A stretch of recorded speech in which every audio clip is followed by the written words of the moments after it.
په سلامونو مو هرکلی کوم. تاسو له شمشاد راډیو تلویزیون څخه تاوده بحثونه ګورئ.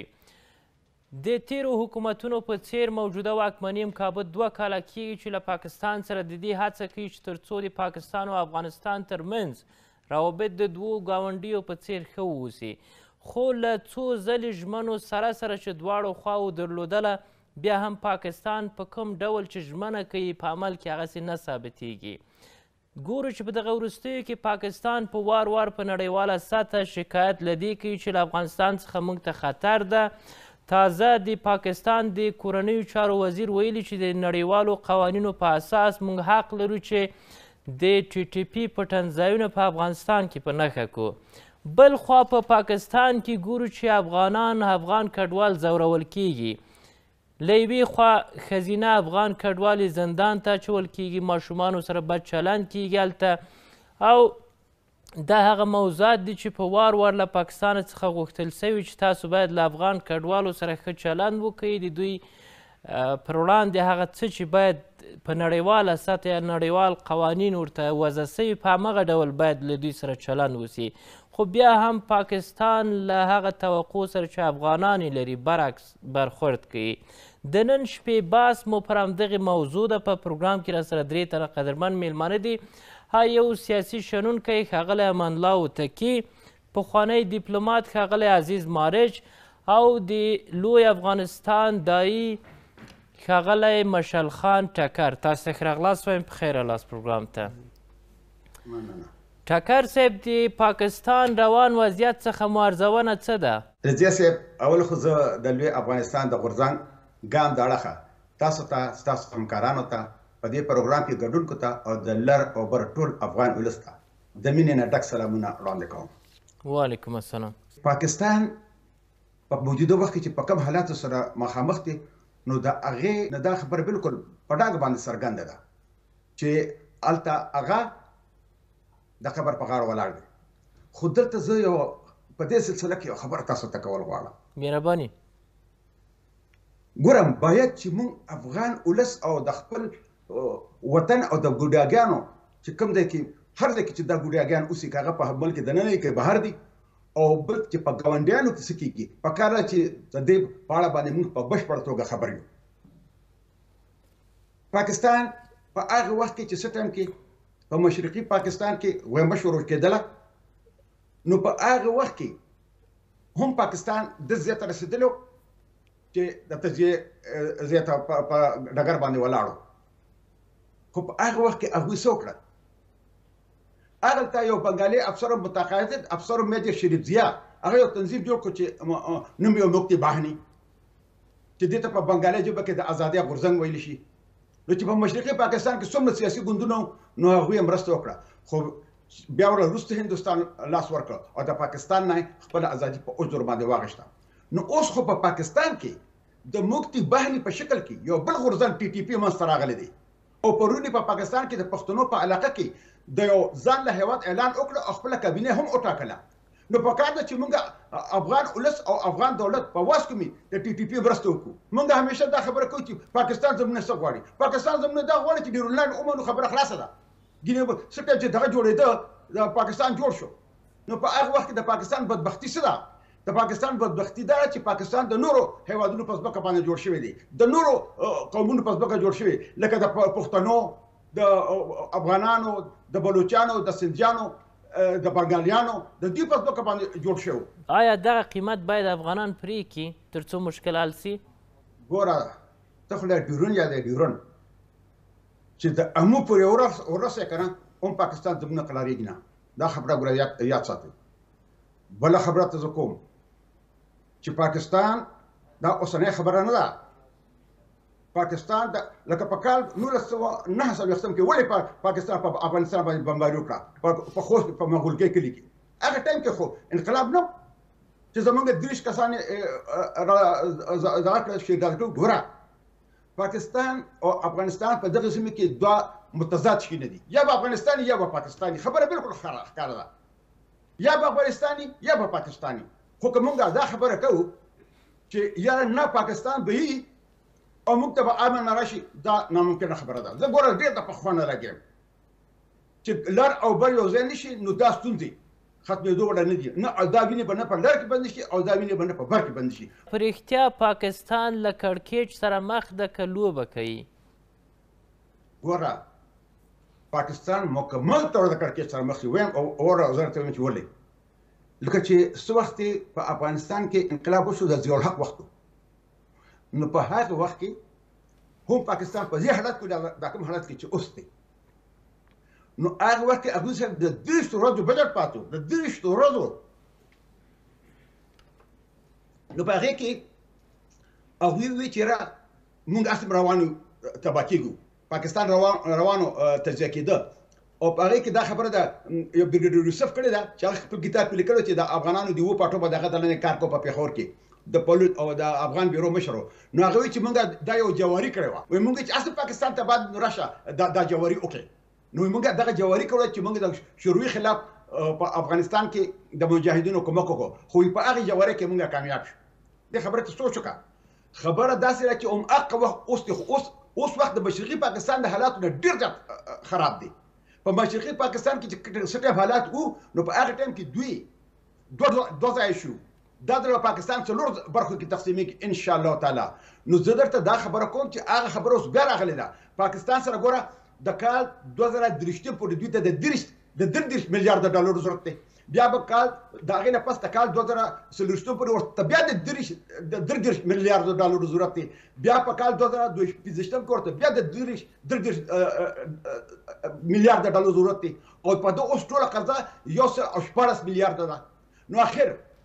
دی به دا پاکستان کوم دین وروړي اوس په بیا هغه لوبه کېږي دی به بیا جواري کوي ځکه چې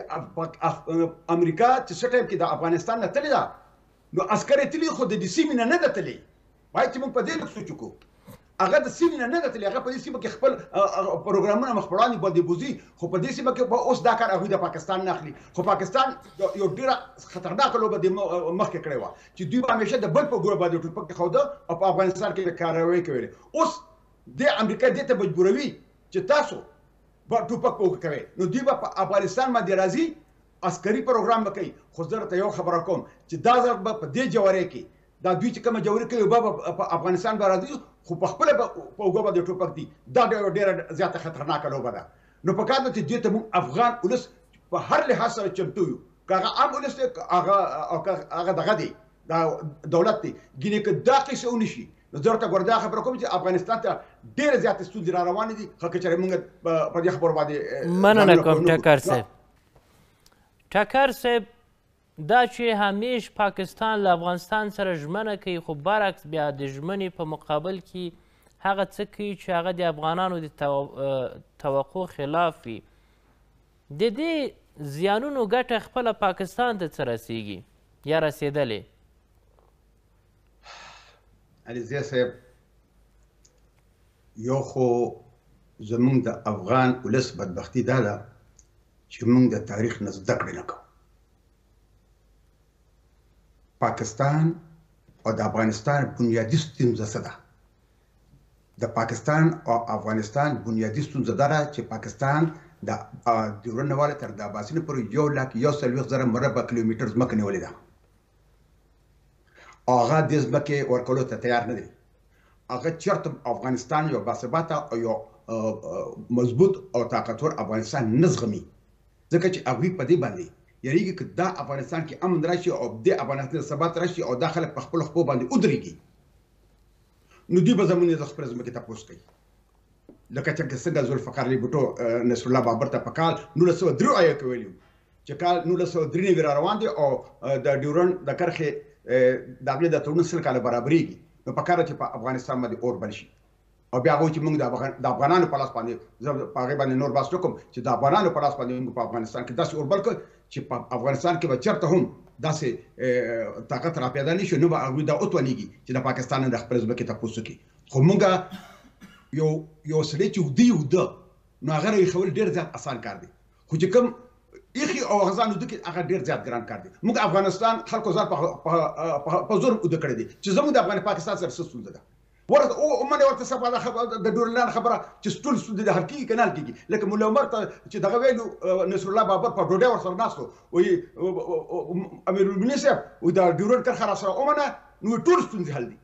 نو هغه د ډوډۍ نه پاسولې تاسو ولې د خبرې ته په جوړ نظر نه ګورئ دغه تاسو نورې ستونزې نشته دغه تاسو دغه یو ستونزه چې ستا ځمکه نیولې ده هغوی ته په دغه باندې ومنه یعنې ته سوچ وکړه چې دغه په وخت کې چې پاکستان جوړ شو د هغې نه دا قصې شروع شوي دي د اوسه پورې روانې دي چې د بهر دنیا نه څوک هم راته که د امریکې نه به راتله که د یو کې نه به راتله د کور څوک به راتله نو پاکستان دولت ورته افغانستان باندې زور واچوي فشار پرې واچوي چې دوی ډورلینډ ومني او بیا هم تاسو وایئ چې د پاکستان په دې کې څه زه خو په دې باندې بالکل نه پوهېږم او تکي صاحب وایي چې هغه یې کرایي پروژې جګړې مخ ته وړي چې کله له یوه نه په ټیکه اخلي کله له بل نه په ټیکه اخلي دغه موضوع دی دوی بل شی نه لري نه ګوره ګرانه ګوره یو خو داسې خبرې دي جذباتي خبرې دي بل دا خبرې چې باید چې موږ یو خبرې ته د حقیقت په نظر باندې وګورو پاکستان په هغه وخت کې جوړېده په کال 1930 کې هغه د دې لپاره جوړ شو چې په دې سیمه کې د شوروي اتحاد د پرمختګ مخه ونیسي او بل دا چې په منځني ختیځ کې د هغوی د تیلو حفاظت وکړي اوس هغه پاتې نه شو شوروي اتحاد پاتې نه شو اوس خبره داسې ده چې دوی ته د کمیونیزم خطر هم پاتې نه شوه دلته اوس په نړۍ کې نوې پروګرامونه را روان دي په هغه نوي پروګرامونو کې څه کېږي په هغې کې دوه ګروپه دي لکه مخکې برطانیا او شوروي اتحادو په اولنۍ لویه لوبه کې په دې کې څه دي په دې نوې لویه لوبه کې یو طرف ته امریکا ده ورسره خپل ملګري دي یورپي او بل طرف سره هندوستان دی او د بل طرف ته روس دی چین دی پاکستان دی ایران دی او ترکیه ده اوس د پاکستان ضرورت هغه پاتې نه دی چې کوم د دې په دې سیمه کې د پاکستان جوړ شوی د څه لپاره جوړ شوی هغه ضرورت پاکستان پاتې نه دی خو په دې کې د پاکستان نو اوس امریکا لګیا دي خپل فایدې ته چوتای نور د پاکستان هغه په دې نه خپه چې پاکستان سبا روانيږي لکه ګوره زرته یو خبره کوم دا امریکایي یو لیکوال دی سټیفن کوهن هغه شوی هغه وایي چې پاکستان یو داسې ځای ته رسېدلی چې دې به خامخا تجزیه کېږي ایون که دغه یې وغواړي امریکا هم د یو هغه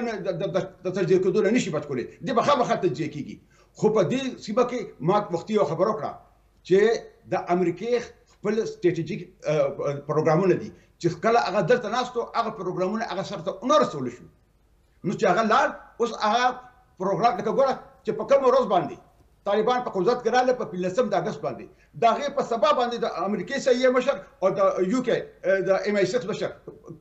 پاکستان ته ورسېدل چې دوی په افغانستان کې د پاکستان د دوی هېوادونو لپاره څه کارونه کوي خبره داسې ده چې اوس دا د هغوی مجبوري ده د پاکستان چې دوی به امریکې له لاس ورکوي او چې امریکا ورته څه هغه به کوي ځکه چې پاکستان لګیا تجزیه کېږي نن دنیا پاکستان د څه ډول هېواد په نوم پېژني نن دنیا پاکستان د یو فیل سټیټ د یو دهشتګرد چې ټولو مې دهشتګردۍ ته